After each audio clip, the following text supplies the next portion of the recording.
बड़ी खबर दंतेवाड़ा से, जहां पर 12 घंटे से सुरक्षा बलों की नक्सलियों से मुठभेड़ जारी है। अबुझमाड़ के जंगल में जवानों और नक्सलियों में मुठभेड़ हो रही है। 4 जिलों के सुरक्षा बलों ने अबुझमाड़ में नक्सलियों को घेर लिया है। मुठभेड़ में नक्सलियों को बड़े नुकसान की खबर भी आ रही है। आपको बता दें, डीआरजी, एसटीएफ और कोबरा के जवान मुठभेड़ में शामिल हैं।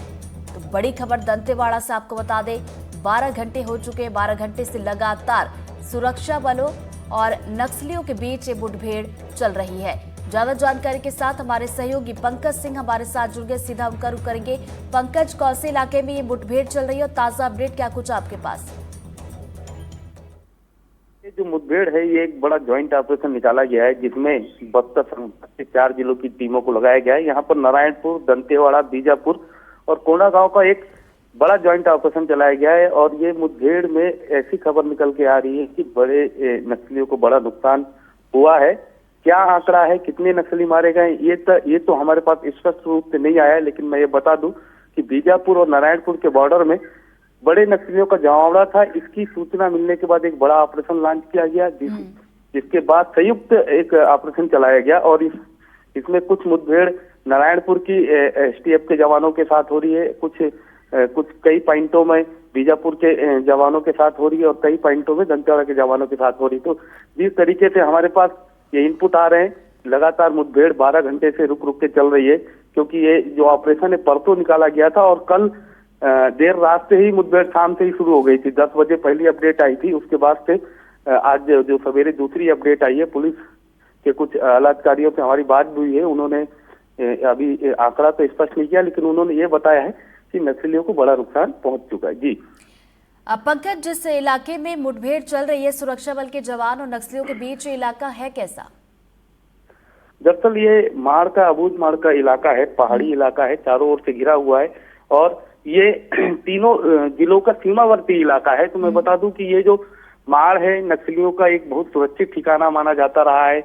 इससे पहले भी दंतेवाड़ा में थुलथुली और नेंदुर की एक मुठभेड़ हुई थी, जिसमें 38 बड़े नक्सलियों को मार गिराया गया था। नक्सलियों के प्लाटून नंबर 6 को समाप्त कर दिया गया था। मतलब अब जो फोर्स है नक्सलियों के उस गढ़ पर हमला कर रही है, जो नक्सलियों का एक ट्रेनिंग कैंप और बेस कैंप के जैसे चलाया जाता है। तो निश्चित तौर पर कहीं ना कहीं तो पुलिस को बड़ी इनपुट मिली है, उसके बाद बड़ी रणनीति के बाद काम करते हुए तो चलिए इनपुट्स मिले थे, जिसके बाद ये ऑपरेशन लॉन्च किया गया और 12 घंटे से लगातार ये मुठभेड़ चल रही है। आगे भी इसमें बड़ी अपडेट आ सकती है। पंकज, नजरें बना रखिएगा, आगे अपडेट लेंगे। फिलहाल बहुत बहुत शुक्रिया आपका तमाम जानकारी के लिए।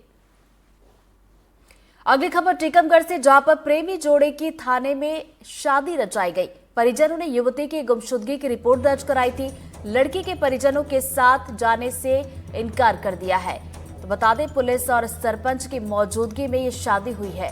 तो टीकमगढ़ से खबर, ये तस्वीरें आपको दिखा रहे हैं, जहां प्रेमी जोड़े की थाने में शादी करवाई गई।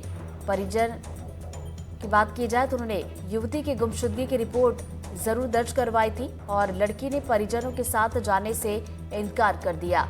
ज्यादा जानकारी के साथ हमारे सहयोगी सूर्य प्रकाश गोस्वामी हमारे साथ जुड़ गए, सीधा उनका रुख करेंगे। सूर्य प्रकाश, पूरा मामला बताइए।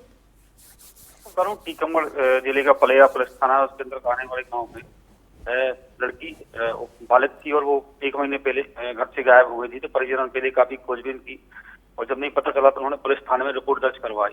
इसके बाद पुलिस ने अपनी कार्रवाई करते हुए 1 महीने बाद इस लड़की को दिल्ली से दस्तयाब किया और थाने लेके आई। तो उसके साथ उसका प्रेमी भी था।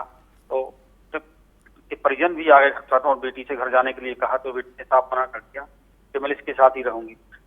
गांव से लोगों, सरपंच वगैरह, गांव की पंचायत बुलाई गई, वहां भी बात नहीं बनी। तो फिर पुलिस की मौजूदगी में पुलिस ने और गांव के सरपंच ने मंदिर में बने, जो पलेया पुलिस थाने के मंदिर है, सब मंदिर वहां पर शादी करवाई गई, जिसमें गांव के लोग थे।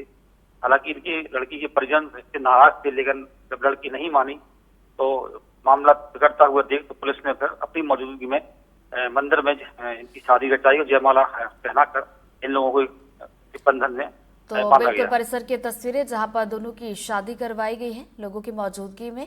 बहुत बहुत शुक्रिया सूर्य प्रकाश आपका जानकारी के लिए। चले बढ़ेंगे आगे। बीजापुर में पत्रकार मुकेश चंद्राकर हत्याकांड मामले में आईजी बस्तर पी सुंदरराज ने प्रेस कॉन्फ्रेंस की।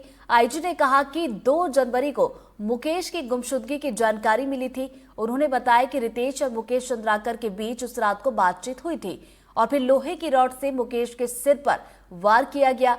बाद में उसके शरीर पर और ज्यादा वार किए गए जिसके चलते मुकेश की मौत हो गई। फिर शव को छुपाने के लिए उसे सेप्टिक टैंक में डाल दिया गया।